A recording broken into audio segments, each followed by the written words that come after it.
अस्सलामुअलैकुम, आदाब। आज हम एक ऐसे अहम और खौफनाक मुद्दे पर बात करने जा रहे हैं जिसे सुनकर आपके पैरों तले से जमीन खिसक जाएगी।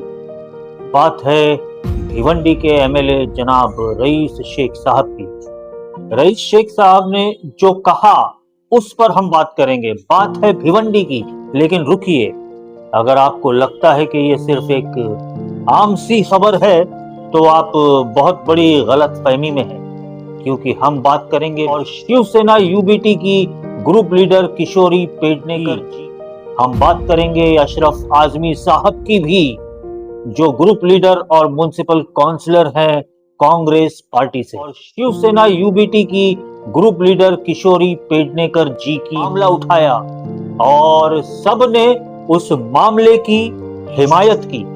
उन्होंने जो कहा वो एक ऐसा खौफनाक सच है, एक ऐसा दूसरा खतरनाक मामला है जो एमएलए रईस शेख साहब की बात से सीधे जुड़ जाता है। मामले दो अलग अलग हैं, लेकिन दोनों मामलों की कड़ी एक ही जगह जुड़ जाती है और नुकसान होता है सिर्फ आम आदमी का। यस, नुकसान होता है सिर्फ और सिर्फ आम आदमी का। कौन सा मामला है जो हमारी और आपकी जिंदगी को हर पल रिस्क में डाल रहा है?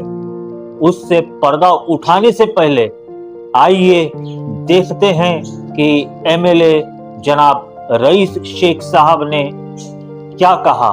उसके बाद, उसके आगे फिर मैं आपको बताऊंगा और आपके सामने रखूंगा वो दूसरा सबसे खतरनाक मामला। 17 तारीख को खंडूपाड़ा रोड पे मेरे मतदार संघ में शोरमा खाने की वजह से 120 लोगों को फूड पॉइजन हो गया। अध्यक्ष, 2000 लोगों ने शोरमा खा लिया था। हमें डिजास्टर को फोन करना पड़ा। शहर लॉजिस्टिक हब है। हमारे यहाँ पे एक्सपायर्ड आइटम्स बिल्कुल वेयरहाउस से खरीद कर बेचे जाते हैं। यहाँ पे फूड इंस्पेक्टर भिवंडी में 2 है। कितने सर? 2। वो भी अभी आपने एक फूड इंस्पेक्टर दिया है, पोस्ट 2 है, एक आदमी है। पूरे भिवंडी को हम कैसे कंट्रोल करेंगे? आपके पास लैब नहीं है, आपके पास यंत्रणा नहीं है, आपके असिस्टेंट कमिश्नर के पास गाड़ी नहीं है, प्यून नहीं है। दोस्तों, साथियों, सुना आपने? 120 लोग हॉस्पिटल में पहुंच गए। पुरानी एक्सपायर्ड चीजें धड़ल्ले से खिलाई जा रही हैं। जहां 2 फूड इंस्पेक्टर होने चाहिए, वहां सिर्फ एक अकेले इंसान के भरोसे लाखों लोगों की जिंदगी छोड़ दी गई है। असिस्टेंट कमिश्नर के पास गाड़ी नहीं है, प्यून नहीं है, लैब नहीं है। ये है हमारे सिस्टम का असली चेहरा। लेकिन दोस्तों, जैसा मैंने आपसे शुरुआत में कहा था, इसी मुद्दे के साथ एक और बेहद डेंजरस मामला सामने आया है।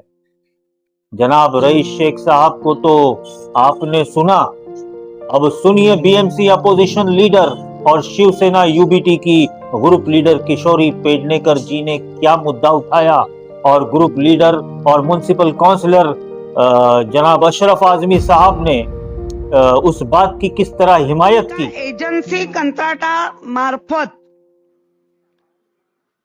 ही जेव्हा डॉक्टर परिचारिका यांची भरती होते त्यावेळेला काही ठिकाणी ती अहर्ता निरखून निक्षून पाहिली पाहिजे आणि ती पाहिली जात नाही। त्याच्यामधले किमान ते अभ्यासक्रम केलेले तरी असावे। सांताक्रूज येथील बृहन्मुंबई महानगरपालिका व्हीएम देसाई या रुग्णालयात अतिदक्ष विभागात आयसीयू ज्याला आपण म्हणतो, त्याला विना नोंदणीत डॉक्टर अनेक वर्ष या कंत्राटदाराच्या माध्यमातून 2 ते 3 वर्ष हा इथे काम करतोय। तो डॉक्टर आहे का? तो त्याने एनबीटी म्हणजेच काय, मेंटलाइज बेस्ड थेरपी मधलं आहे ते शिक्षण आणि आयसीयू मधलं शिक्षण. कारण अनेकदा त्याच्यामध्ये पण फरक आहे. विरोधी पक्ष नेता किशोरी ताई ने जो निवेदन आपके सामने रखा है, उसका मैं समर्थन करने के लिए खड़ा हुआ हूं कि एक आम कमजोर और गरीब आदमी को अगर कोई तकलीफ होती है तो वो जाकर पहुंच जाता है किसी सरकारी अस्पताल में या बीएमसी के, ज्यादातर मुंबई शहर के अस्पताल, और सिर्फ यहीं से नहीं, वहां पर महोदया पूरे महाराष्ट्र से और देश के अलग अलग कोनों से लोग आते हैं इस उम्मीद के साथ कि उनको यहां पर इलाज मिलेगा. वो ट्रस्ट करते हैं और ये ट्रस्ट ऐसे ही नहीं तोड़ा गया.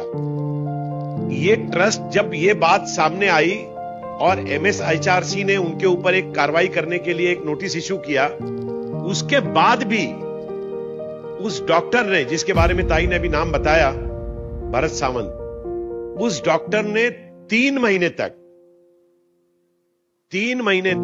अप्रैल से लेकर जून तक हिंदू हृदय सम्राट बाला साहेब ठाकरे ट्रोमा सेंटर में 3 महीने तक काम किया और 2.5 लाख की सैलरी ली. 2.5 लाख रुपए की सैलरी उन्होंने वहां से ली. महाराष्ट्र मेडिकल काउंसिल ने जब उनके पेपर चेक किए तो पता चला कि ये फेक पेपर है. और ऐसा विषय जिसके बारे में बात करते हुए ये सोचना पड़ता है कि अगर आपका और मेरा या यहां बैठे हुए लोगों का या ऑफिसर्स का बच्चा होता या बेटी होती या बेटा होता या मां होती और उसको ये बात मालूम पड़ती कि जिस डॉक्टर ने उसका ट्रीटमेंट किया है शायद वो दुनिया में नहीं रहा हो, तो इस बात का उसको दुख होगा कि इस फर्जी डॉक्टर की वजह से मेरी जान चली. साथियों, सुना आपने अपोजिशन लीडर किशोरी पेडनेकर जी और कांग्रेस ग्रुप लीडर अशरफ आजमी साहब ने बीएमसी के अस्पतालों तक में बोगस यानी नकली डॉक्टर्स काम कर रहे हैं, इस बात की आवाज उठाई. बोगस डॉक्टर्स के मामले में शिवसेना और MIM के कॉरपोरेटरों ने भी जमकर हंगामा किया और ये खबर तमाम न्यूज़पेपर्स में भी आई है.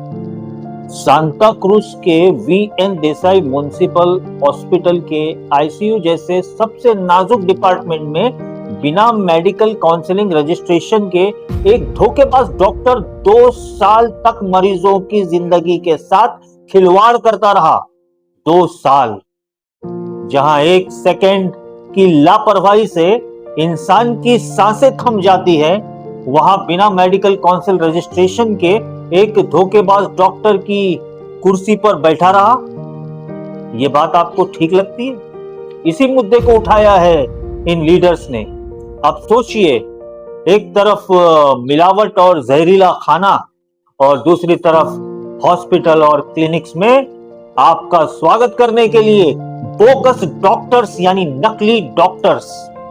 और दोनों बातें बड़े बड़े लीडर्स बता रहे हैं. अब आप सोचिए, जब ये 120 लोग या हमारी और आप जैसी आम जनता ऐसी मिलावट और जहरीले खाने खाने के बाद बीमार पड़ती है, तो वो उम्मीद लेकर किसके पास जाती है? आप बताइए मुझे, किसके पास जाती है? हॉस्पिटल और क्लिनिक्स में. और वहां उनका स्वागत करने के लिए कौन बैठा है? बोगस डॉक्टर्स यानी नकली डॉक्टर्स. यानी एक तरफ आपको खाने में जहर दिया जा रहा है और जब आप इलाज के लिए भागते हैं तो वहां नकली डॉक्टर्स आपका स्वागत करने के लिए बैठे हुए हैं. दोस्तों, साथियों, इस खबर को देखकर क्या आपको साल 2003 में आई एक्टर संजय दत्त की वो मशहूर फिल्म मुन्ना भाई MBBS याद नहीं आती?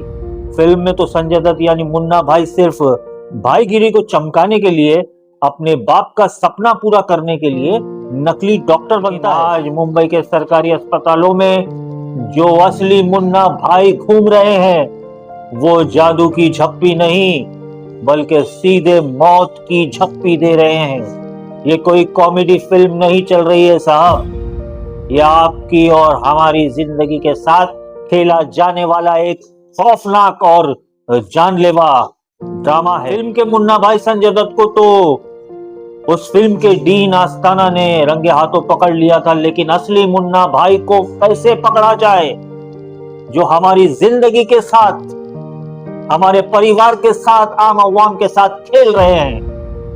इसी का जवाब हमें मिलता है मेडिकल एजुकेशन मिनिस्टर हसन मुशर्रिफ के नो योर डॉक्टर इनिशिएटिव में, जिसका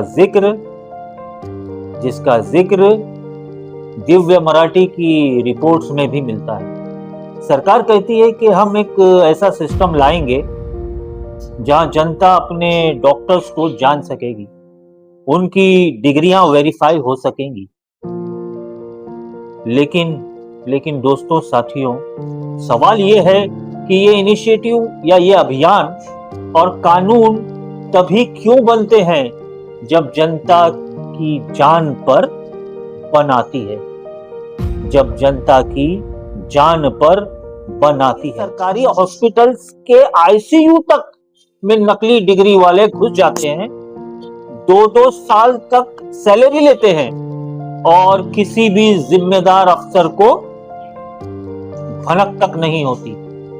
अगर कोई अधिकारी निगरानी में असफल है तो उसकी जवाबदेही कौन तय करेगा? भिवंडी के गोदामों में एक्सपायर्ड चीजें धड़ल्ले से बिक रही हैं और मुंबई के सरकारी हॉस्पिटल्स में आईसीयू में नकली डॉक्टर्स आपकी और हमारी नब्ज को टटोल रहे हैं। मुंबई म्युनिसिपल कॉरपोरेशन के जेरे इंतजाम चलने वाले हॉस्पिटल्स में निगरानी और निजाम पर एक बार फिर संगीन सवालात खड़े हो गए।